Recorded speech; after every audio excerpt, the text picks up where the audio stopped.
దేవుని బిడ్డలుగా మనం బ్రతుకుచూ ఉన్నాము. ప్రతి ఆదివారము, ప్రతి శుక్రవారం ఇలాగా సమయము దొరికినప్పుడు, ప్రార్థన ఉన్నప్పుడు మనము దేవుని సన్నిధిలో ప్రార్థనలో మనము ఏకీభవిస్తూ ఉన్నాం. మంచిది. మరి ఈ రీతిగా దేవుని సన్నిధిలో నడుస్తున్న మనము, దేవుని కొరకు బ్రతుకుతున్న మనము ఏమి ఆలోచించుకుంటా ఉంటాం మనం? ఏమా, ఆదివారం ప్రార్థనకి వెళ్తున్నాను, శుక్రవారం ప్రార్థనకి వెళ్తున్నాను, సమయం ఉన్నప్పుడల్లా ప్రార్థనకి వెళ్తున్నాను. కాబట్టి దేవుని సన్నిధి అంటే నాకు చాలా ఇష్టము. ఆ పరలోకాన్ని నేను స్వతంత్రించుకుంటాను. నా బ్రతుకు ధన్యమైంది. దేవునికి నేను గౌరవనిస్తున్నాను. దేవుడంటే నాకు భక్తి, ప్రేమ అని సహజముగా మనలో మనము మన మనస్సుతో మనం మాట్లాడుకుంటాం. అవునా కాదా? అవును. ఎందుకంటే మన మనస్సు మనల్ని ఎప్పుడు కూడా బుజ్జగిస్తూ ఉంటుంది.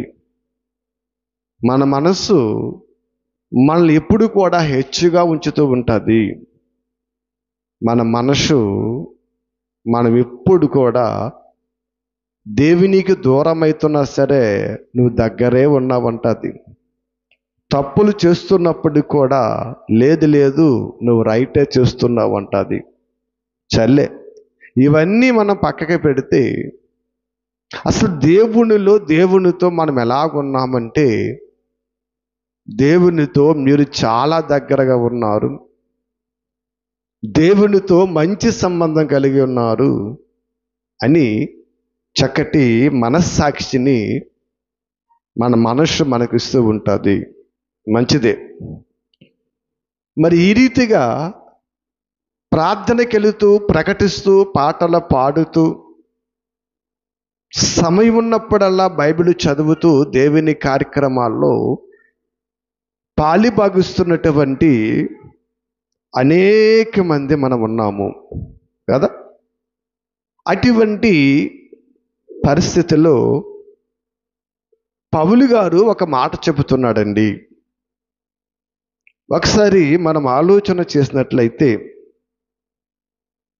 ఈ మాట దేవుడంటే ఎరగని వారికి కాదు, దేవుని వాక్యము తెలియని వారికి కాదు, అన్యులకు కాదు, దేవదూతల ద్వారా స్థిరపరచబడిన ఈ వాక్యాన్ని, ఈ పరిశుద్ధ గ్రంథాన్ని ధ్యానిస్తున్న వారి కోసము, ఆలోచిస్తున్న వారి కోసము, పరిశీలిస్తూ ఉన్న వారి కోసము పౌలు గారు ఒక చక్కటి మాట చెబుతూ ఉన్నాడు.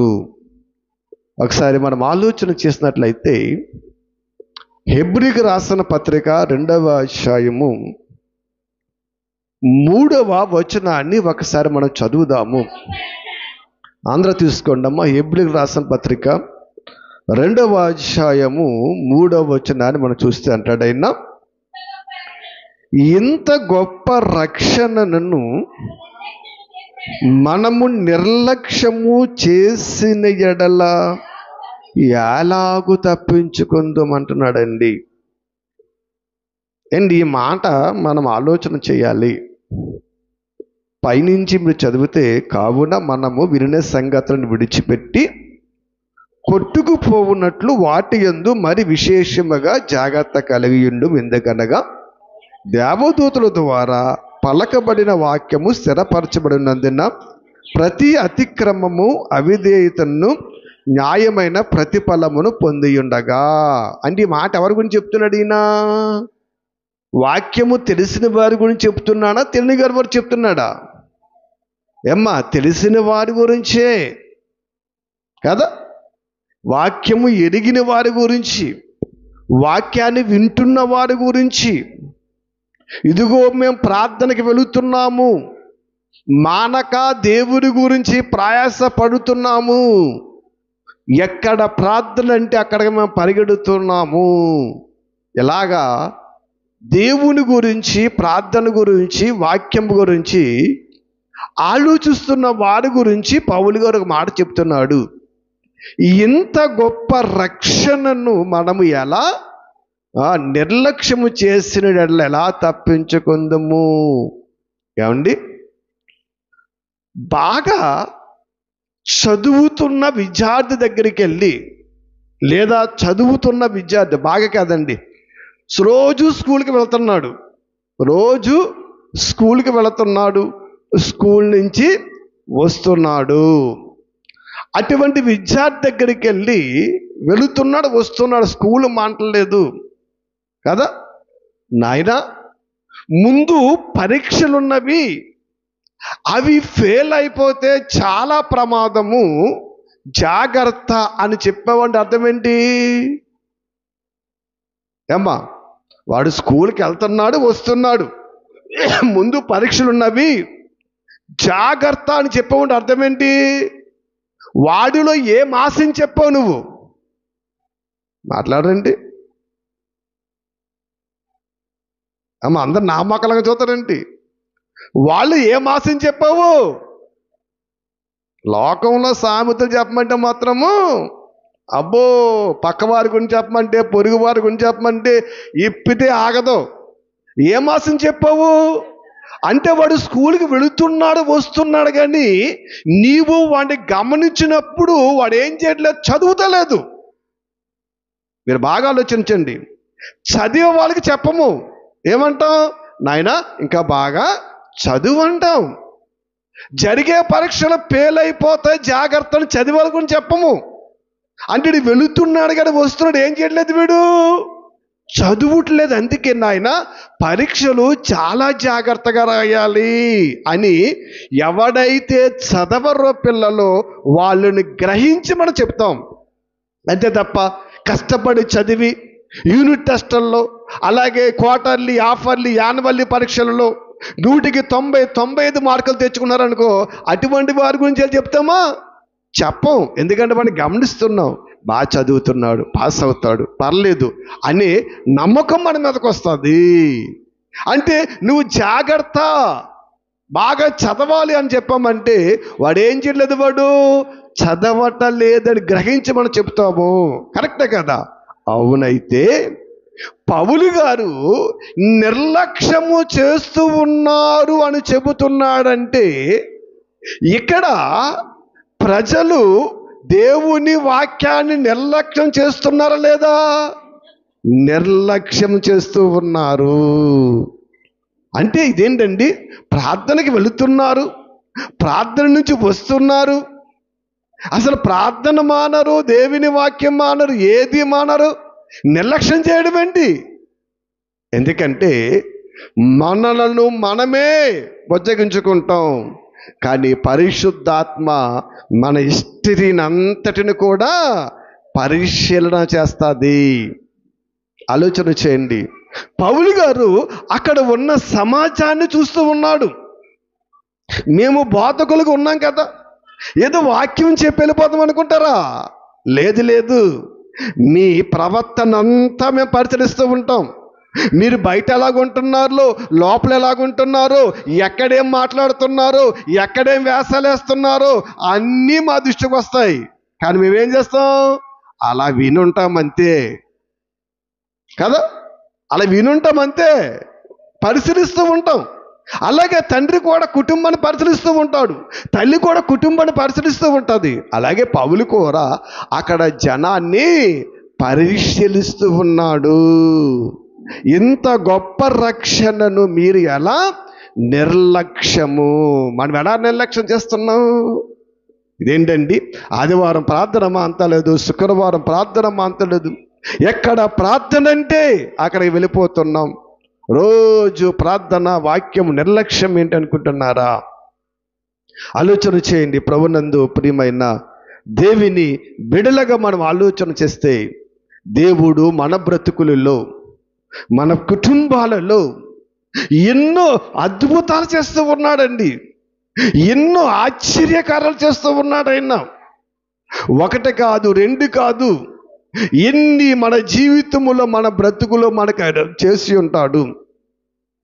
మన కుటుంబాలను రక్షిస్తూ మనకు కావలసిన ప్రతి అవసరతను అక్కర్ను కూడా తీరుస్తూ దేవుడు ఎన్నో విధాలుగా మనల్ని ప్రేమించి సంరక్షించి మనలను నడిపిస్తూ ఉన్నాడు.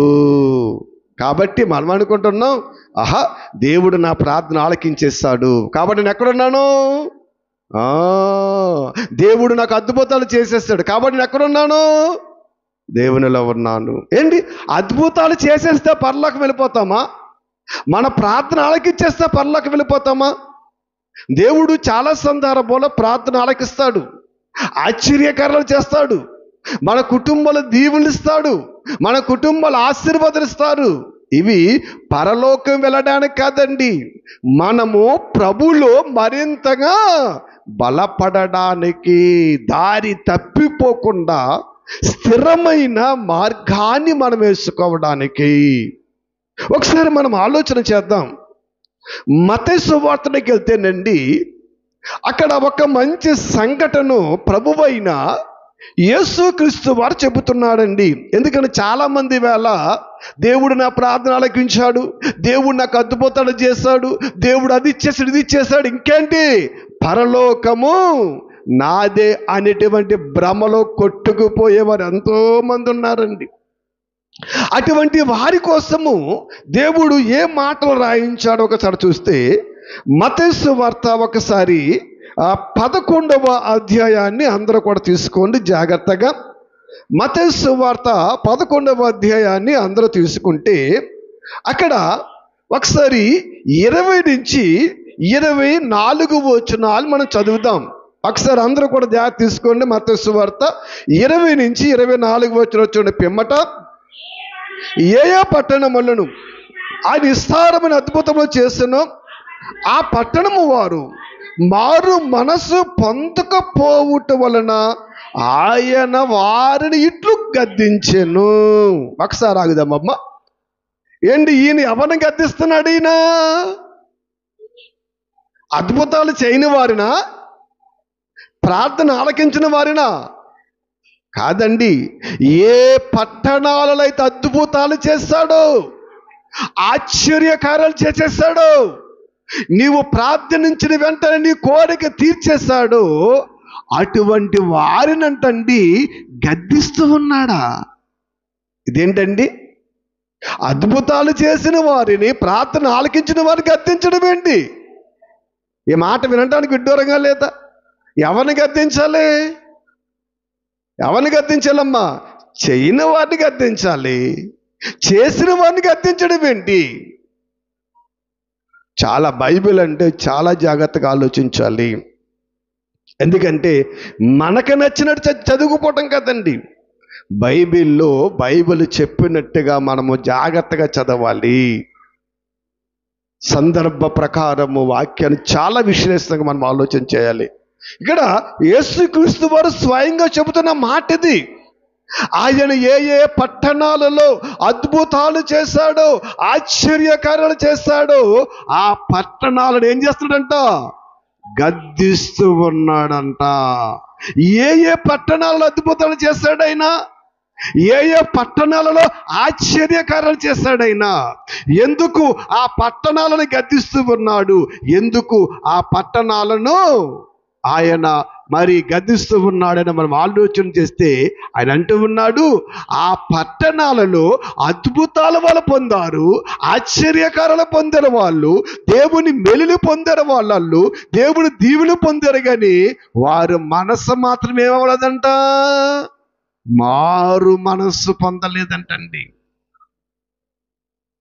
మారు మనస్సు పొందలేదా అంటే? మారు మనస్సు అంటే బాప్తిసం తీసుకున్నారు, దేవుళ్ళో ఉంటున్నారు, పరలోకం వెళ్ళే స్థాయి వాళ్ళకి లేదు. అదిగో చూడమ్మా ఏమంట చూడండి అమ్మా, మారు మనస్సు పొందకపోవుట వలన ఆయన వారిని ఇట్లు ఈ విధముగా గద్దిస్తూ ఉన్నాడు. ఏ విధంగా గద్దిస్తున్నాడంట? అయ్యో కొరేజీనా అయ్యో బెత్సయేత, నీ మధ్యను చేయబడిన అద్భుతములు ఇదిగో తూరు సిదోన పట్టణములో చేయబడినలా ఆ పట్టణం వారు పూర్వమే గోనె పట్ట కట్టుకొని బూడిద వేసుకొని ఎక్కడంట మీద కొరేజీన బెత్సయోదా. ఈ కొరేజీన ఈ బెత్సయోదులు అండి దేవుడు చాలా అద్భుతాలు చేశాడంట. ప్రభువారు యేసుక్రీస్తు వారు ఎన్నో అద్భుతాలు చేశారంట. వాళ్ళు అంటున్నాడు, అయ్యో కొరేజీన బెత్సయోదా, ఎన్ని అద్భుతాలు చేశాను, మీ కుటుంబములు ఎన్ని మేలులు చేశాను, ఎన్ని ఆశీర్వాదాలు ఇచ్చాను. ఇన్ని చేసిన మీ మనసు మాత్రము మారలేదే. మీకు చేసిన అద్భుతాలు, మీకు చేసిన ఆశ్చర్యకారాలు, మీకు చేసిన మేలులను ఇదిగో నేను ఏంటమ్మా తూరు సిదోన పట్టణాలలో చేస్తుంటే వారు మారిపోయారయ్యా. ఏంటి తూరు సిదోన పట్టణాలు, సొదొమ గొమొర పట్టణాలు దేవుని దృష్టికి ఏమైపోయినవి? బహుపాపమైపోయినవి. వాళ్ళ పాపం ఎక్కువైపోయింది. దేవుడు వాళ్ళని చూసినప్పుడు వాళ్ళ పాపం బహుమైపోయింది. వాళ్ళ దేవుని ఎరగని వారిగా, అన్యజనులుగా, దేవుడంటే భయభక్తులు లేని వారిగా, వాళ్ళ ఇష్టానుసారంగా బ్రతుకుతూ నాశనానికి శిక్షకు లోనైపోయిన పట్టణాలు తూరు సిదోను. అలాగే మన సొదు గొమొర పట్టణాలండి మనకు తెలుసు. కాబట్టి ఇక్కడ ఆ పట్టణాల ప్రసక్తిని ఎత్తుకొస్తున్నాడు. ఆ పట్టణాల ప్రసక్తిని ఎత్తుకొస్తున్నాడు. ఇక్కడ మరి కొరేజీనను బెత్సయోదును జ్ఞాపకం చేసుకుంటూ తురు సిదోనును జ్ఞాపకం చేసుకుంటున్నాడు. కాబట్టి వారి పూర్వమే గోనె పట్ట కట్టుకొని ఏం చేశారమ్మా? మారు మనసు పొందేదురు. మీ బ్రతుకులలో ఎన్ని చేసినా మనసు మాత్రము పరిపూర్ణంగా మారటలేదు. అంత వేషధారణ మీరు నటించేవారే, అంతే తప్ప దేవుని కోసం మీ జీవితాలు పరిపూర్ణంగా సమర్పించుకోలేకపోతున్నారయ్యా. అక్కడ చేస్తే ఆ పట్టణాలు మారిపోయేవి అని చెబుతూ, విమర్శ దినమందున మీ గతి కంటే తూరు సిదోనుల పట్టణముల వారి గతి వార్వదగినయుండునని మీతో చెప్పుతున్నాను. విమర్శ దినము. విమర్శ దినం అంటే రాకడలో ఏంటండి, మనకంటే ఎవరు బెస్ట్ పొజిషన్లో ఉన్నారంట. వారవదగినదంటే సహించదగినది, క్షమించదగినది. వారవదగినదంటే సహించదగినది, క్షమించదగినది. ఇలాగా చాలా మరి పర్యాయ పదార్థాలు ఉంటాయండి. చూడండి, అద్భుతాలు పొంది, ఆశ్చర్యకారాలు పొంది, మేలులు పొందిన మీ గతి కంటే ఇదిగో వాళ్ళ గతే బాగుందయ్యా అంటున్నాడు. ఎవరి గతి బాగుందంట? మనం ఎంతవరకు ఏమనుకున్నాం? సిదోను తూరు పట్టణాలు అబ్బే దేవుడికి మంచిగా దుర్మార్గులు అనుకున్నాం మనం. కానీ వాళ్ళకంటే దుర్మార్గులు అవడం చెప్తున్నాడు ఈయన. కొరేజీన బెత్సయోదా అంటండి. ఇంకా మీరు కిందకి చదివితే కపెర్నహూము గురించి కూడా చెప్తాడు. ఇంకా మీరు కింద చూడండి. కాదు, కింద చదివితే కపెర్నహూమా, ఆకాశం మట్టుకు హెచ్చింపబడదువా, నీవు పాతాళం వరకు దిగిపోవుదువు.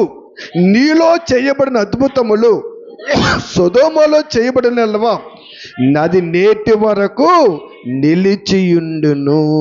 విమర్శ దినమందు నీ గతి కంటే సొదొమ దేశము వారి గతే వారవదగినదయ్యిండనంటండి కదా.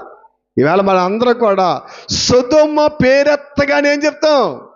అబ్బే పాపపు దేశం అండి, సొదొమ గొమొర దుర్మార్గపు దేశాలండి, దేవుడు అలా శిక్షించడం న్యాయమేనండి, ఏ తప్పు లేదంటాం. కానీ దేవుడు బాధపడుతున్నాడు. కపెర్నహూమా, ఎన్ని అద్భుతాలు చేశాను నీ మీద, ఎన్ని ఆశ్చర్యకాలు చేశాను, ఎన్ని అద్భుతాలు, ఎన్ని ఆశ్చర్యకారాలు. చూడండి, ఏంటి నీ గతి కంటే విమర్శ దినమందు ఎవరి గతి బాగుందంటమ్మా? సొదొమ గతి బాగుందా? ఏంటి ఇదేంటంటే, ఏంటి ఈ మాట బట్టి మనం ఆలోచిస్తే అసలు దేవుడు యేసుక్రీస్తు రెండవ రాకడలో భూమి మీదకి వచ్చేటప్పుడు, ఆయన మధ్యాకాశానికి వస్తాడు కదా, ఆయన మధ్యాకాశానికి వచ్చేటప్పుడు ఈ విశ్వమంతా లయమైపోతుంది కదా. ఈ విశ్వమంతా లయమైపోయినప్పుడు దేవుని సన్నిధిలో ఉండి వాక్యం వింటూ దేవుని కోసం బ్రతుకుతున్నామని చెప్పుకుంటూ బ్రతుకుతున్నా మనను చూసి దేవుడు జాలిపడతాడా? దేవుడంటే ఎరగక నశించిపోతున్న వారిని చూసి దేవుడు జాలిపడతాడా? డౌటు. ఎందుకంటే ఇక్కడ సందర్భం అలాగుంది, ఇక్కడ సందర్భం అలాగుంది. ఎందుకంటే ఇన్ని సంవత్సరాలు మీకు బోధించి బోధించి ప్రవక్తలను పంపి ఎన్ని మాటలు చెప్పామయ్యా, వింటూనే ఉన్నారు. కానీ ఏనాడైనా నీ బ్రతుకులో పశ్చాత్తాపం ఉందా? ఏంటి నీ బ్రతుకులో మార్పు ఉందా? లేదు, లేదు కదా. ఇదే మాటలు అన్య జనులకు చెప్పుంటే వారి బ్రతుకులు మారిపోయేవయ్యా అంటూ ఉన్నాడు. అదే సందర్భాన్ని ఇక్కడ ప్రభువైన యేసుక్రీస్తు వారు చెబుతున్నాడు. ఏంటి, కపెర్నహూమును దేవుడు దీవిస్తే ఎక్కడికి వెళ్ళిపోయిందంటమ్మా? ఆకాశమంతా ఎదిగిపోతుందంట, హెచ్చింపబడిపోతుందంట. దేవుని దృష్టిలోని హెచ్చింపబడకూడదు. ఏమవ్వాలి? ఆయన దృష్టిలో తగ్గింపబడాలి. హెచ్చింపబడిన వారు తగ్గింపబడిన వారు హెచ్చింపబడును. లోకంలో నువ్వు ఎలాగుండొచ్చు, మన దేవుని దగ్గర ఆయన కంటే గొప్పవాడు ఎవ్వరు లేరు. ఆయన తర్వాత ఏదైనాను. ఏంటి, కపెర్నహూములో దేవుడు చేసిన అద్భుత కాలాలు, ఆశ్చర్యకాలు చూసి హెచ్చింపబడిపోతుందంట.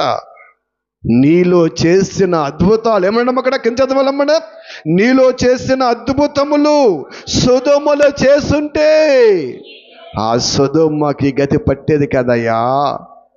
నేను చేయలేదు, ఆ సొదొమ గొమొర్ల ప్రయత్నము చేయలేదేమో, ఆ అద్భుతాలు చేయలేదు, వారు మారిపోయేవారేమో, వారి బ్రతుకులు మారిపోయేవేమో, వారి జీవితాలు మారిపోయేవేమో, చేయలేదు. నీలో చేశాను. ఏంటి, నీ బ్రతుకు మారలేదే, నీ జీవితం మారలేదంటున్నాడు. కాబట్టి ఇవి ఎలాగ ఉంచితే, ఇప్పుడు హెబ్రీ రాసిన పత్రికలు మనం చదివాం కదా, ఇంత గొప్ప రక్షణ నిర్లక్ష్యము చేస్తున్నామో చేయట్లేదా? ఏమో నిర్లక్ష్యం చేస్తున్నామా చేయట్లేదా? మనకేమీ తెలియలేదండి, మనకేం తెలియలేదు నిజంగానండి.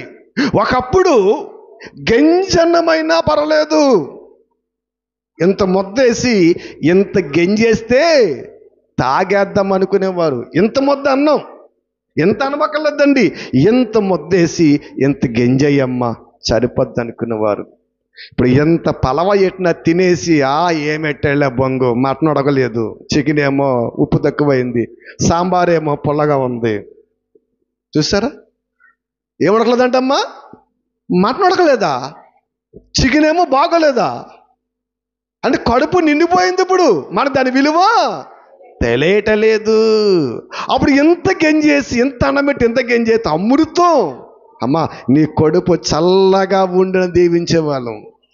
ఇప్పుడేమంటున్నా, అన్నం పెట్టినాడు ఎప్పుడు పాడైపోతాడా అని చూస్తున్నాం మనం. పరిస్థితులు మారిపోయినాయి, ప్రభునందు ప్రియమైన దేవుని బిడ్డలుగా. ఆమె సొదొమ గొమొర్లలో దేవుడు చేస్తుంటే అవే మారిపోనంట. అంటే ఇప్పుడు మనకేమైపోయింది? నిర్లక్ష్యము.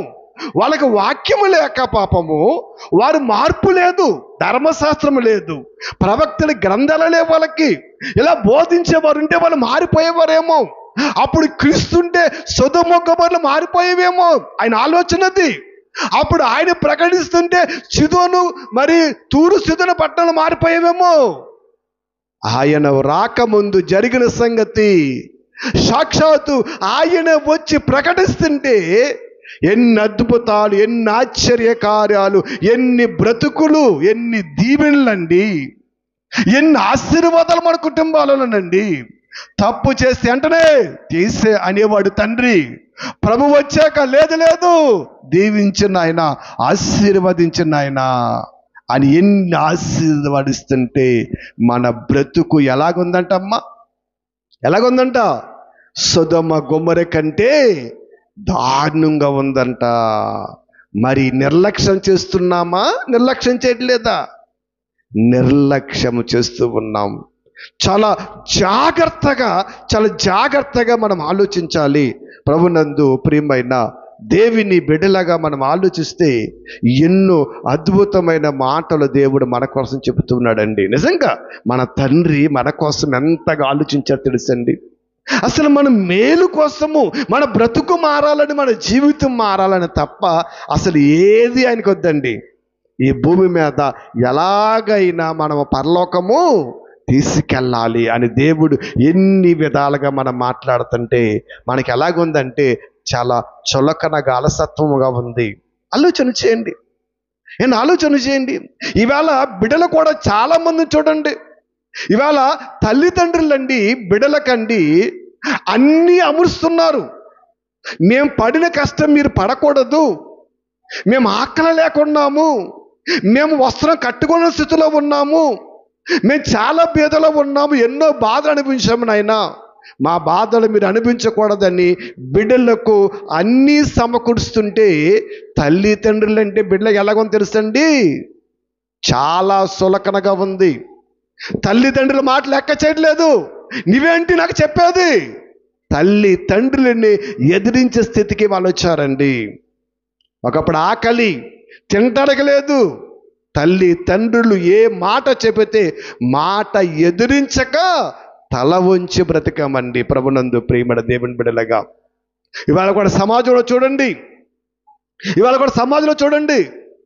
ఏంటి మరొక గొర్రెలు కాసుకునేవాడు ఒక కలెక్టర్ అయ్యాడండి. గొర్రెలు కాసుకొని ఏమీ లేదు అతనికి, ఏమీ లేదు. గొర్రెల కాపరి, చిన్న గుడుసు, మన ఇల్లు లేక, మన తాటకిల్లు లేక కూడా కదండి, చాలా చిన్న గుడుసు, పూరు గుడుసు. ఎందుకంటే లేమిలో కష్టమేంటి అతనికి అర్థమయ్యింది.